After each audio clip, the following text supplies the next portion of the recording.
नमस्कार मित्रांनो, मी शेळके वकील. माझ्या शेळके वकील चॅनलमध्ये तुमचं सहर्ष स्वागत आहे. मित्रांनो, तुमच्या प्रतिसादामुळं जवळजवळ आता 15,000 माझे सबस्क्रायबर पूर्ण होत आहेत. तर मित्रांनो, तुमचा असाच सपोर्ट राहून दे आणि ग्रामीण कायद्याची भाषा आपल्याबद्दल जास्तीत जास्त मला पोहोचवण्याची तुम्ही संधी दिल्याबद्दल मित्रांनो, ह्या व्हिडिओतूनच तुमचे मी आभार मानत आहे.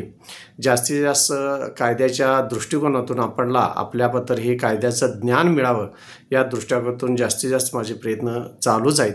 मित्रांनो, आजच्या व्हिडिओचा विषय अशा पद्धतीनं आहे. फेरफाराची जर नोटीसच मिळाली नसेल आणि फेरफार जर मंजूर केलेला असेल तर त्या संदर्भात आपण आजच्या व्हिडिओमध्ये पाहणार आहोत. मित्रांनो, फार महत्त्वाची गोष्ट, फेरफार म्हणजे आधी नेमकं काय आहे ते पाहूया. फेरफार म्हणजे एखाद्या व्यक्तीनं जर शेतजमीन खरेदी केलेलं असेल किंवा वाडवडिलार्जित आलेले असेल, वारसा हक्कानं आले असेल, बक्षीसपत्रानं आलेलं असेल किंवा तारणघाण म्हणून आलेलं असेल किंवा कोर्टाच्या कोणत्या तरी एखाद्या निर्णयानं जर जमीन मिळालेली असेल तर सदरचं खरेदी खत किंवा इतर कारणामुळे जी जमीन मिळालेली आहे त्याची नोंद घालण्यासाठी आपण तलाठी कार्यालय इथं तलाठी यांच्याकडं सदरचा फेरफार मंजुरीसाठी देत असतो. आणि अशावेळी काही प्रक्रिया अशा होत असतात की मित्रांनो, सदरचा फेरफाराची नोंद करत असताना तलाठी यांचं प्रथम कार्य असं आहे, जे 7/12 उतारावरती सहहिस्सेदार आहेत किंवा त्या 7/12वरती ज्यांची शेत मिळकतीची नावं आहेत त्या संपूर्ण जणांना किंवा सर्व जणांना कळवण्याची जबाबदारी ही तलाट्यांची असते. त्याशिवाय सदरचा फेरफार कोणताही 7/12 पत्रकी नाव नवीन व्यक्तीचं नोंद करायची असेल तर संपूर्ण सर्व व्यक्तींना कळवणं ही जबाबदारी तलाट्याची असते.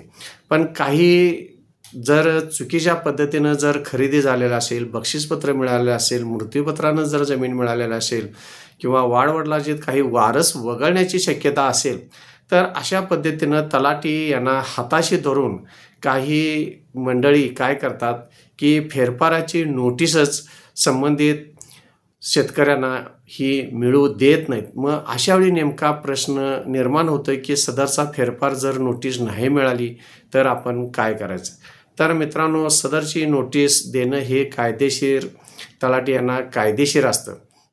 समजा तुम्हाला सदरची फेरफाराची नोटीस जर मिळालेलं नसेल तर शक्यतो उदाहरणं अशी घडली जातात की आई वडील वारले जातात आणि वडील वारल्यानंतर भाऊ हे फेरफार वारस दाखल करत असतात आणि अशावेळी बहिणींची लग्न झालेले असतात, बहिणींना लग्न होऊन फार वेळ झालेला असतो, त्यांना मुलं झालेलं असतात आणि अशावेळी भाऊ मुद्दामपणे बहिणींची नावं न घालता फेरफार हे नोंद करत असतात आणि बहिणींना तलाठीला काही लाचलुचपत थोडंफार पैसे देऊन नोटीस काढू नका अशा पद्धतीनं बेकायदेशीर काही व्यवहार करत असतात.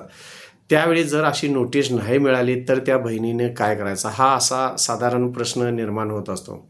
तर मित्रांनो, फार महत्त्वाची गोष्ट आहे, ज्या वेळेपासून तुम्हाला समजलं असेल की आमची नावं किंवा आपल्याला फेरफाराची नोटीस मिळालेली नाही आणि सदरची नावं ही बिन सांगता किंवा कोणत्याही प्रकारची सूचना देता सदरच्या नावाची नोंद केलेली आहे.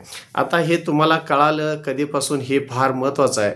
सरासरी जर तुम्हाला सदर फेरफाराची नोंद झाली असं समजलेलं असेल आणि सदरच्या नोंदीवर जर तुम्हाला अपील करायचं असेल किंवा त्याच्यावर तक्रार अर्ज द्यायचा असेल तर तुम्ही सदरचा अर्ज हा तहसीलदार कार्यालयामध्ये देऊ शकता. पण सदरचा अर्ज देत असताना लिमिटेशनमध्ये तो वेळेत देणं गरजेचं. आता ही वेळ किती दिवसाची असते तर हा साधारण 60 दिवसाचा वेळ असतो. ह्या 60 दिवसामध्ये तुम्ही जर त्याच्यावर हरकत घेतलीसा की आमच्या संमतीवर सदरचा फेरफार का घालण्यात आला, अशा पद्धतीने जर हरकत घेतलीसा किंवा सदरचा फेरफार रद्द करण्याचा असेल तर तुम्ही हरकत घेतलीसा तर सदरची ही मुदत फेरफार नोंद झाल्यापासून 60 दिवसाच्या आत तुम्हाला सदरची तक्रार अर्ज हा तहसीलदार कार्यालयामध्ये दाखल करावा लागत असतो.